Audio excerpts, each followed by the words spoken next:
Déjà qu'avec OneNote 2016, il est très simple de créer un tableau afin d'illustrer vos propos. Mais vous avez également la possibilité d'insérer une feuille de calcul sur Excel afin d'illustrer et de mettre en forme vos données. Vous aurez ainsi la possibilité de modifier votre tableau au sein de vos notes. Je souhaite par exemple ici insérer un tableau de mes commandes clients. Je vais donc tout simplement venir me rendre ici sur Insertion comme ceci et ici venir cliquer sur Feuille de calcul.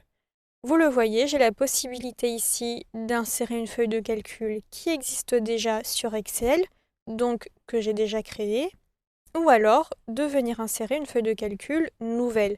Ainsi, je n'aurai plus qu'à rentrer des données à l'intérieur. J'ai déjà pour ma part créé une feuille de calcul, je vais donc venir cliquer sur Feuille de calcul existante. Une nouvelle fenêtre s'ouvre et je vois ici que OneNote a d'ores et déjà repéré tous mes tableaux Excel. Effectivement, il me les affiche ici et il ne me restera plus qu'à cliquer sur l'un ou sur l'autre afin de les choisir.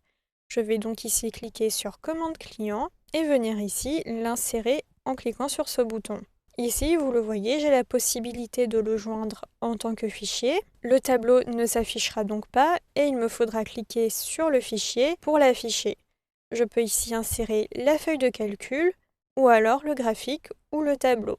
Je vais donc ici insérer la feuille de calcul comme ceci.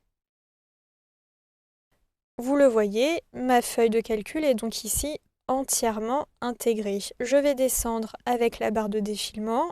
Effectivement, ici, j'ai la totalité de mon tableau. Pour modifier ce tableau, j'ai plusieurs possibilités. Dans un premier temps, vous voyez ici qu'il s'agit du titre du fichier. Lorsque je clique dessus, je n'ai pas la possibilité de modifier ce titre, ni même cette icône.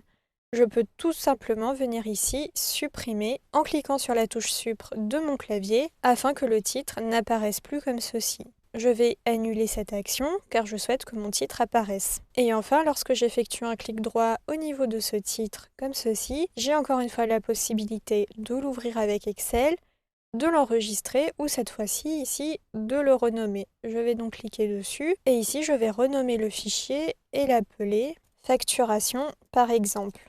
Je clique sur OK et vous le voyez, mon fichier a ici été renommé. Je fais de nouveau mon clic droit et ici j'ai encore d'autres possibilités, donc d'ouvrir l'original, de couper ou de copier ce fichier. Je clique à l'extérieur. Et enfin, si je souhaite ici modifier les données de mon tableau, lorsque je clique au niveau de l'une des cellules, rien ne se passe. Je n'ai pas la possibilité de modifier directement cette feuille de calcul. Toutefois, vous avez remarqué ici le petit bouton modifier. Lorsque je clique dessus, c'est ma feuille de calcul encore une fois qui s'ouvre. J'ai inséré